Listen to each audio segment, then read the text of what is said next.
बिभ्रजवासा कनक कपिशम वैजयंतीम चमालाम।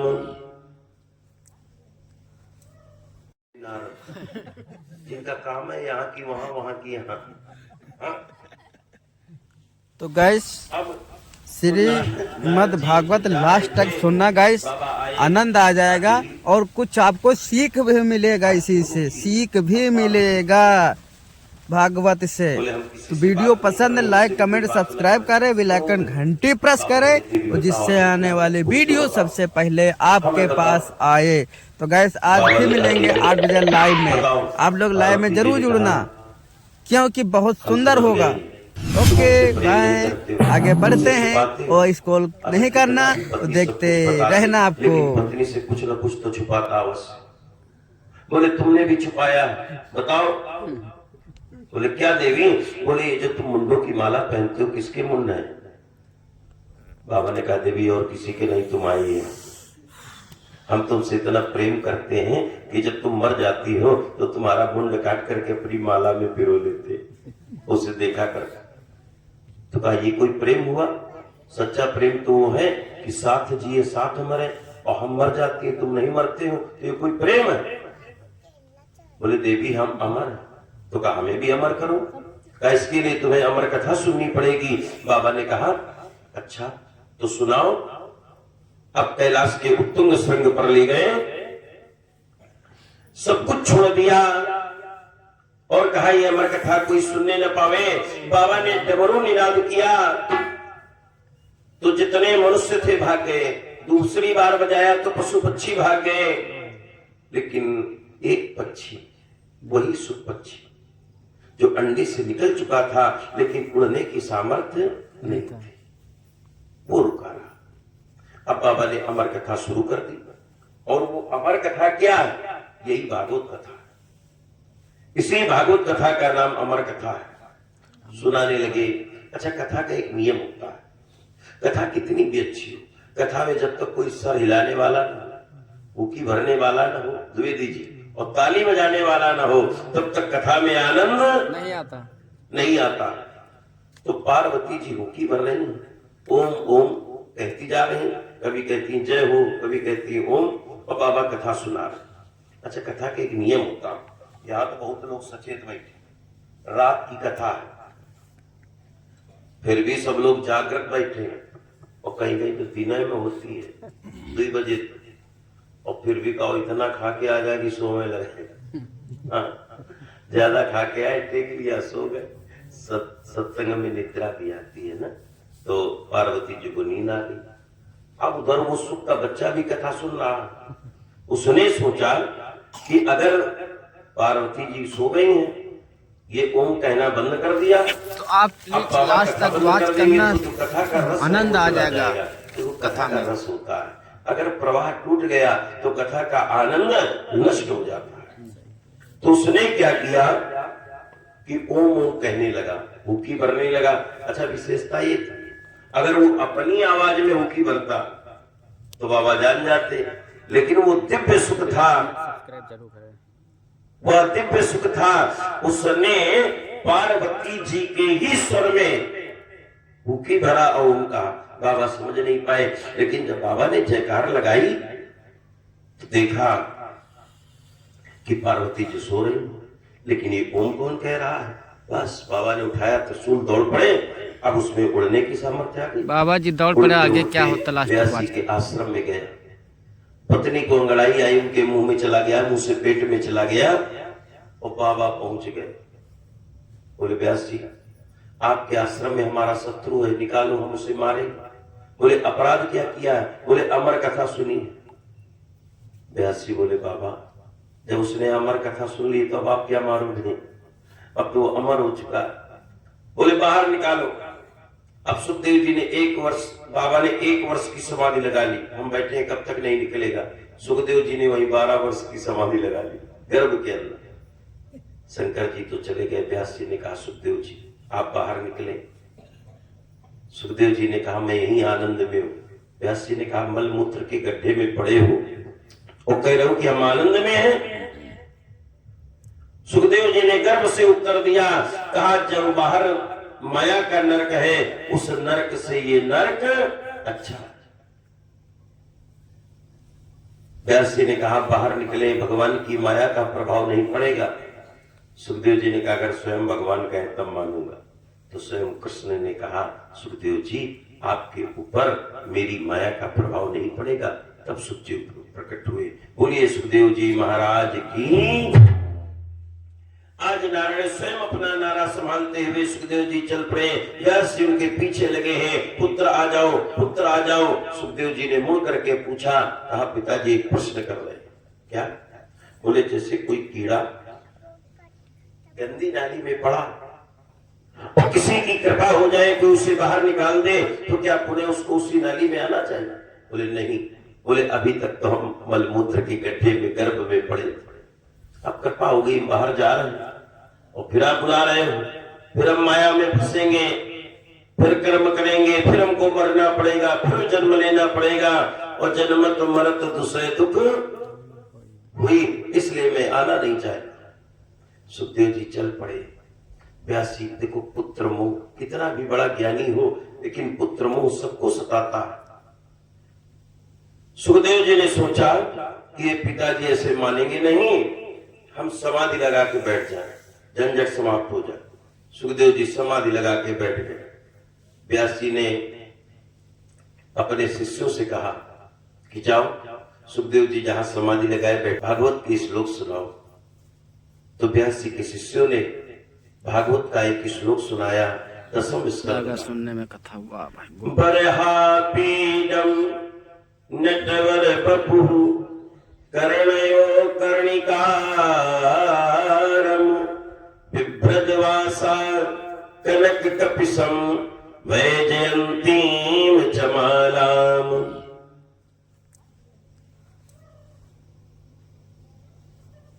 बरहा पीडम नटवर बपु कर्णयो कर्णिकारम बिभ्रदवासा कनक कपिसम वैजंतीम चमालाम। रंध्रान वेणोर्धर सुदया पूरयन गोप वृंदारण्यम सुपदरमणम प्राविशद गीत कीर्ति। इसका अर्थ है बरहा पीडम नटवर बपु, भगवान नट के वेश में अपने कानों में कनेर, कनेर नहीं होता पीला पुष्प, कनेर का पुष्प लगाए हुए हैं, सुंदर माला पहने हुए हैं, बांसुरी बजाते हुए आ रहे हैं और पीतांबर पड़ा हुआ है। गोप लोग उनकी कीर्ति का गान करते हुए आ रहे हैं। तो जैसे ही भगवान के स्वरूप का वर्णन किया तो सुखदेव जी की समाधि टूट गई। अरे जिसके बारे में सुनाया कि इतने सुंदर हैं, उनके बारे में जरा और सुनाओ। तो व्यास जी के शिष्यों ने दूसरा श्लोक सुनाया। अहो बकीयम स्तन कालकूटम, अहो बकीयम स्तन कालकूटम जिंघासया पाए यदप्य साथी लेभे गतिम धातुचिता ततो अन्यम तमवा दयालु शरणम व्रजेम। अरे इनका स्वभाव तो ऐसा है, बकी पूतना इनको विष पिलाने के लिए आई थी, लेकिन उन्होंने उसे वो गति प्रदान की जो एक माता को मिलनी चाहिए। आप सुखदेव जी ने कहा नहीं, मैंने तो सोचा था इनका स्वरूप सुंदर है लेकिन स्वभाव अच्छा नहीं होगा। बहुत से लोग ऐसे होते हैं विजय भैया, जो जिनका स्वरूप बहुत अच्छा होगा लेकिन स्वरूप के अनुसार स्वभाव अच्छा नहीं होगा। लेकिन सुखदेव जी कहते हैं अरे इनका तो स्वरूप भी अच्छा है, स्वभाव भी अच्छा है। मैंने सोचा था कि मेरे पास तो लंगोटी भी नहीं है, मैं इनके लिए माखन मिश्री कहां से लाऊंगा, लेकिन ये तो विष पिलाने वाली का भी उद्धार कर देते हैं। ऐसे प्रभु की शरण में जाना चाहिए। व्यास जी के शिष्यों से सुखदेव जी ने कहा और सुनाओ इनके बारे में। आप व्यास जी के शिष्य बोले अब हमें इसके आगे नहीं आता, इसके आगे अगर सुनना है तो आप व्यास जी के पास चले। सुखदेव जी की समाधि टूट गई। धन्य है भागवत के पवित्र श्लोक जो सुखदेव जैसे ज्ञानी की समाधि को तोड़ देते हैं। और सुखदेव जी आए, व्यास जी ने जैसे ही देखा मेरा पुत्र आ रहा है, रोम पुलकित हो गए, हृदय खिल उठा और अपनी बाहों में भर लिया। ये पिता और पुत्र का मिलन नहीं है, एक ज्ञान वैराग्य का मिलन है, सकाम निष्काम का मिलन है, योग वैराग्य का मिलन है। और व्यास जी ने सुखदेव जी को पूरी भागवत सुना दी।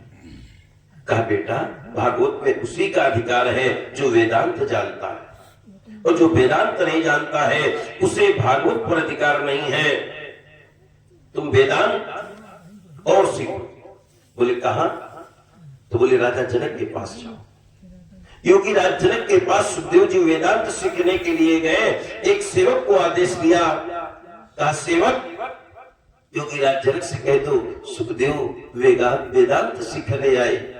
अब जनक जी ने विचार किया वेदांत का अधिकार उसी को है, वेदांत पर उसी का अधिकार है, वेदांत वही सीख सकता है, वेदांत वही समझ सकता है जिसने काम को जीता हो और क्रोध को जीता हो। परीक्षा कैसे ली जाए? जनक जी ने कहा कह दो कि 3 दिन बाद सिखाएंगे। सुखदेव जी 3 दिन तक खड़े, 3 दिन हो गए। सेवक से कहा कह दो कि अब सिखा दो। जनक जी ने कहा कह दो 6 दिन बाद सिखाएंगे। फिर भी खड़े, 6 दिन बीत गए। फिर कहा कह दो कि अब सिखा दे। जनक जी ने कहा 9 दिन बाद सिखाएंगे। अब बताओ कोई वादा पर वादा कर रहे हैं, साधारण व्यक्ति हो तो क्रोध आ जाए, लेकिन सुखदेव जी को क्रोध नहीं आता। कोई बात नहीं, 9 दिन बीते, बोले अब सिखा दो। जनक जी ने कहा अब नहीं सिखाएंगे। अब बताओ इतने वादा करे फिर ना सिखाओ तो क्रोध आएगा कि नहीं? सुखदेव जी को क्रोध है। जनक जी ने सोच लिया इसका मतलब है कि सुखदेव जी ने क्रोध को जीत लिया। अब परीक्षा ली जाए काम को जीता है कि नहीं। तो इनके पास उर्वशी, रंभा आदि अप्सराओं को भेज दिया जो सुखदेव जी को घेर करके खड़ी हो गई और अपनी अपनी विशेषता बताने लगी। जिस समय उर्वशी ने अपने शरीर की विशेषता बताई तो सुखदेव जी ने बहुत अच्छा उत्तर दिया। मेरे भैया, सुखदेव जी ने कहा उर्वशी तुमने अपने शरीर की बहुत अच्छी विशेषता बताई है। अगर कभी मुझे जन्म लेने का अवसर आया, उर्वशी अप्सरा से सुखदेव जी कह रहे कि तुम अपने शरीर की बहुत अच्छी विशेषता बता रही हो, अगर कभी जन्म लेने का अवसर आया तो मां के रूप में मैं आपको ही स्वीकार करूंगा।